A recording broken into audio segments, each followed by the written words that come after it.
South Africa will assume the chairmanship of the African Union in the year 2020. The AU theme for next year is silencing the guns in 2020, creating conducive conditions for Africa's development. Well, the AU chairmanship comes at a time when South Africa will also be serving as a non-permanent member of the United Nations Security Council. Now, can the country really leverage these key roles to build strong relations and drive its agenda on the continent? Well, and to answer this question, I'm joined in studio by Dr. Mohamed Diatta, a researcher at the Institute for Security Studies in Addis Ababa in Ethiopia. Dr. Diatta, a very good evening. Thank you so much for joining us. Welcome. Thanks for having me. Silencing the guns in the year 2020, that's literally a month away. Is this feasible? Is this a reality? Well, technically it's not a month away, it's a year away, because it's the whole year of 2020. But as to the question of whether it's feasible or not, I think 2020 was a deadline that was set for this particular goal, and we all understood that it was quite ambitious as a deadline. So the short answer is that it's not going to happen by 2020. As much as there's a willingness by decision makers on the continent to really make sure that we silence the guns, which is a metaphor really for, averting the cost and the impact of violent conflict on the continent. I think there is that willingness to do it. The issue is, how do we do it? So if you take, the different initiatives that have been implemented around silencing the guns, I think we are still quite far from achieving that. But this call of silencing the guns isn't a call that was made yesterday. I mean, as we leading on to South Africa assuming the chair of the African Union. So it's been made years ago. So what seems to be the problem? What is it that has hampered efforts of silencing the guns by this particular year? I think if you look at it, we have 55 different countries on this continent, member states of the African Union. And for you to silence the guns on the continent, you basically have to address the issues and challenges that each and every one of these countries face, on a daily basis. You talk about governance challenges, governance deficits, people living in poverty, the different grievances that people have in those 55 countries, and how it's actually the responsibility of national governments to address those issues that lead to violent conflict. So at a continental level, it's quite a huge ask for a continental entity such as the African Union to actually fix the different issues within each member state. Right. And South Africa last chaired the AU in 2002 under former President Thabo Mbeki, where he pushed for the African Renaissance agenda. So how is the African Union now compared to what former President Thabo Mbeki presided over? The African Union has changed tremendously. Because if you remember, 2002 was really the beginning of this new thing called the African Union, which was preceded by the Organization of African Unity. So in the life of any organization, obviously the beginning stages of the organizations are very different from what we have today, which is nearly 17 years later. And I think the one big way in which the AU has changed is the realization that the dreams that were carried out in the vision of former President Mbeki are not that easy to achieve. The African Union Commission, which is the sort of secretariat of the African Union in charge of implementing the objectives and the principles of the Union, is facing some challenges. You have issues such as, financing the African Union, financing the activities of the Union. You have also issues of disagreement around, democratic governance, peace and security, all those big, projects that the continent has. It's a vision, it's been a vision. The AU has been there for 17 years, but it's faced a number of challenges that we have started to realize are real and are there, and we need to address them. And I think this is something that South Africa can take on board when it chairs the AU next year. Yeah, and speaking of which, I mean, Africa is faced with so many challenges, including the lack of access to natural resources, including rising inequality and attacks on civilians in the various parts of the continent. So what do you think should be the priorities that President Cyril Ramaphosa and South Africa as an entity should focus on as South Africa takes the chair of the AU? I would say that everything is a priority, unfortunately, and I know that that doesn't even fit with the definition of what a priority is, but everything is really a priority on this continent. But if I were to pick a number of issues, one or two that South Africa should probably focus on, I would speak about peace and security, which continues to be, one of the biggest impediment to Africa really, making ways with, Yes. Ensuring that people live in peace and prosperity on the continent. And this is also the reason why the idea of silencing the guns came about, which was the realization that without peace, prosperity is not possible. So I think there are a number of conflicts, protracted conflicts on the continent, which South Africa would have to look into to try and find new ways to resolve those conflicts. So you talk about the conflict in the Central African Republic, in Libya, in South Sudan, but you also have the issue of terrorism that has been gripping the Sahel region of Africa, spreading to the western side of the continent. And today we talk about terrorism also now affecting northern Mozambique. So I think those are the issues that South Africa should really take on board and at least open a discussion for new ways to finding solutions to those. True.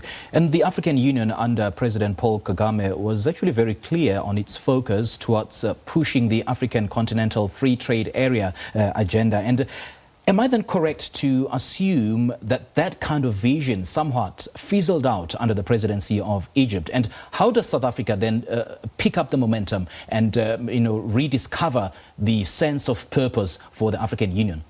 Yeah, I wouldn't say that the focus necessarily fizzled under Egypt's chairmanship. What I would say is that there is certainly a difference in leadership style, in the planning that Rwanda had for its chairship of the African Union, in the push that it made towards achieving the goal that it set for its presidency is another word of the African Union. And Egypt came on board with different priorities, different focus areas. So I think that's where the difference really is. But I think what you are alluding to here is really... So you reckon that Egypt kept the momentum constantly on the rise? Not necessarily on different topics. So, for instance, the presidency of Rwanda was very much focused on reforming the African Union in general, and in particular the African Union Commission. Egypt wanted to work more on peace and security, on regional integration. So a number of initiatives were launched under the chairmanship of Rwanda, and then others were also, carried forth by the presidency of Egypt. But if I am to speak about specifically the African Free Trade Area Agreement, I think it's something that began, under Egypt, under Rwanda already. The official launch was actually done this year in Niamey at the African Union Summit, and this was done under obviously the presidency of Egypt. And the other thing that Egypt did was to sign the agreement. And Egypt initially had not signed the agreement, so they were trying to show their commitment to the economic integration of the continent. Now, if we have to look at next year, 2020, when South Africa chairs the AU, obviously they then have the opportunity of, taking things forward, because June 2020 is supposed to be the entry into force of the free trade area agreement. Yeah. So South Africa does have that opportunity to carry forth with that particularly important project for the continent. Yeah, no doubt this is a promising development for the continent towards Africa rediscovering its sovereignty and opening up channels of intra-African trade. But then it's still far from being operational. What seems to be the problem? What are the bottlenecks there? So over the past couple of months and weeks, discussions have been around issues such as the rules of origins of the products that are going to be traded. Remember, when this discussion began, a lot of people were asking the question as to what is it that Africa is going to be trading, given that the manufacturing base on the continent is non-existent in many countries. So there aren't many countries on the continent that are going to be able to trade, at least in goods. And so there are a number of questions which, I mean, trade specialists can speak better about than I can, but my understanding is simply that those very critical details as to where do the products come from, how can they, cross one border to the other, etc., have to be, ironed out. Those are some of the key differences. The other issue is around the fact that in this continent you have the existence of different, economic communities, so to speak, and customs unions. So there needs to be an harmonization of all those rules in order for the continent to be open, for all the 55 member states of the African Union to trade within themselves. So, and I suppose those 55 members should start, reassessing their trade policies, which in some instances may be massive bottlenecks for this dream to materialize. Absolutely. That assessment needs to happen not only when it comes to trading between African countries, but also the various trade agreements that some of those so-called economic communities have signed with extra African, partners. So you have the European Union, for instance, that has a number of economic agreements with various economic blocs on the continent, and all of this needs to be, harmonized. So these are some of the discussions that are still ongoing. But having said that, no one thinks or believes that the free trade area is going to be fully operational anytime soon. It's going to be a process, and it's going to be a long, if not a very long process. Let me take you back to a few years ago when Dr. Nkosazana Dlamini Zuma was the chairperson of the African Union Commission, and there were reports doing the rounds from the various quarters and from the various sectors that South Africa is using that position to bolster its chances of getting a permanent seat at the United Nations Security Council. So now that South Africa is a non-permanent member at the UN Security Council, can it really leverage that position to drive its AU agenda? You're certainly right that Nkosazana Dlamini Zuma was, criticized, sometimes unfairly, but sometimes fairly, for how she managed, her position as chairperson of the African Union Commission. She was seen by many people as more of a representative of South Africa as opposed to a representative of the continent. Yeah.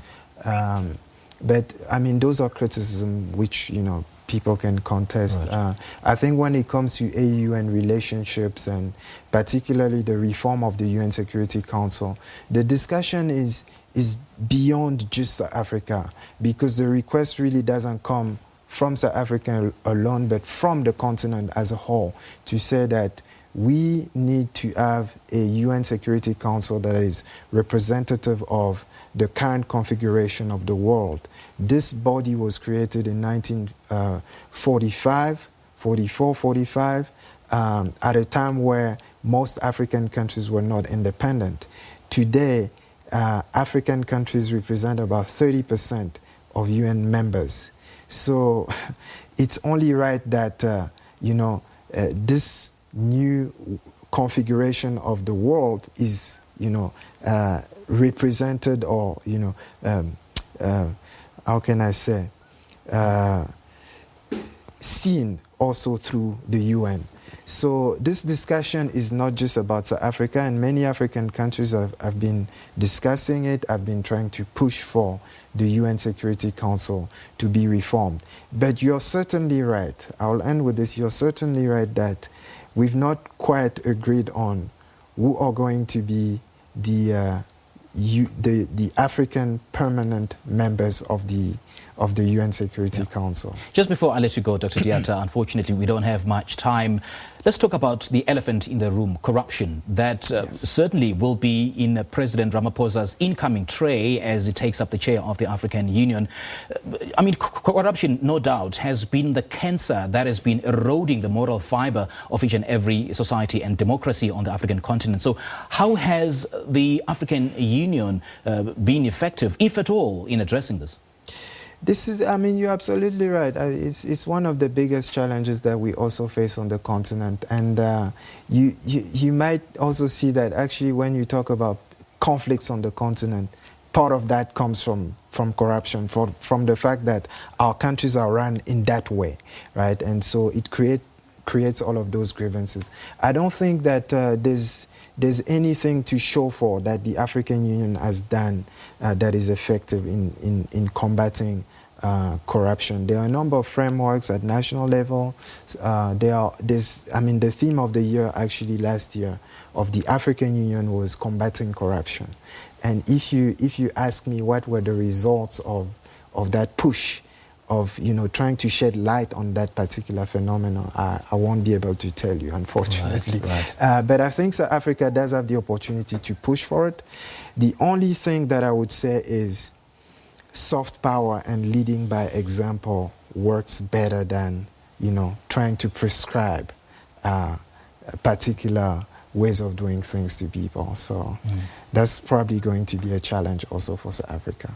All right, Dr. Diatta, thank you so much for your reflections. Much appreciated. Thank you. Well, that was Dr. Mohamed Diatta, researcher at the Institute for Security Studies in Addis Ababa. He's been sharing with us his reflections and his analysis of South Africa's road to the AU.